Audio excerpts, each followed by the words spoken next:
आरती कर बोला गुरु जी अभी जाएंगे, आप कृपा करके सब लोग चलेंगे संग में। अच्छा जल्दी कर दो। हाँ वही करूँ मैं।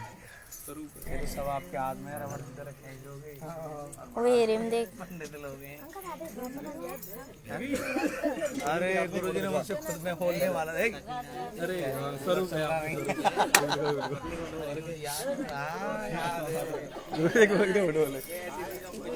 खड़ो खड़ो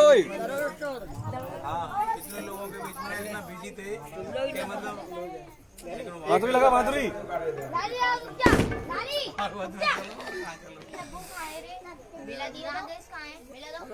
करे दे गुरु जी। नारद जी ठाकुर जी वसुदेव जी के पास से चले गए। जैसे ही नारद जी वसुदेव जी के पास से गए थे, आइए हम कथा को विश्राम करते हैं क्योंकि समय बहुत हो गया। गुरु जी आ चुके हैं, कथा को विश्राम की तरफ ले चलते हैं। बैठ जाओ। जैसे ही नारद जी वहां से वसुदेव जी के पास से गए थे, श्री सुखदेव जी कहते हैं कि नारद जी के जाने के बाद सारे देवता ठाकुर जी के पास में आ गए, ठाकुर जी की स्तुति की। ब्रह्मा जी ने कहा कि प्रभु आपने हमारे कहने पर इस धराधाम पे आपने ठाकुर जी अवतार लिया था और 125 वर्ष तक ठाकुर जी आपने लीला की थी। अब आप अपने धाम के लिए चलिए और हम लोगों को भी धन्य कीजिए। तो ठाकुर जी ने कहा कि मैं अपने धाम के लिए जाने की सोच रहा था, किंतु अभी एक काम बचा हुआ है।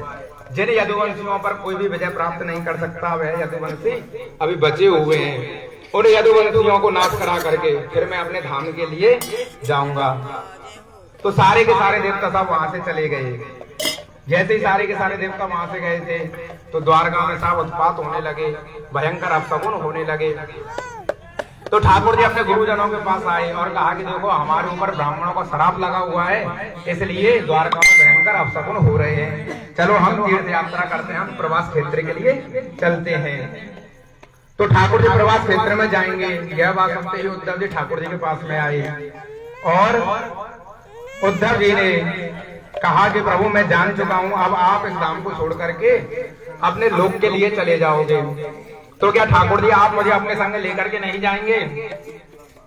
तो ठाकुर जी ने उद्धव से कहा कि उद्धव मैं तुम्हें अपने संग लेकर के नहीं जाऊंगा, तुमको साधन करना होगा। अलग नंदा की टीम पर जाना, तुम बद्री विशाल में जाना, वहां रह करके तुमको तपस्या करनी होगी।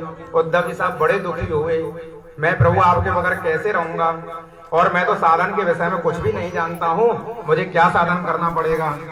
तो ठाकुर जी कहते हैं कि मैं तुमको एक प्राचीन संवाद सुनाता हूँ, जो कि हमारे पूर्व पुरुष यदु महाराज थे, जिनको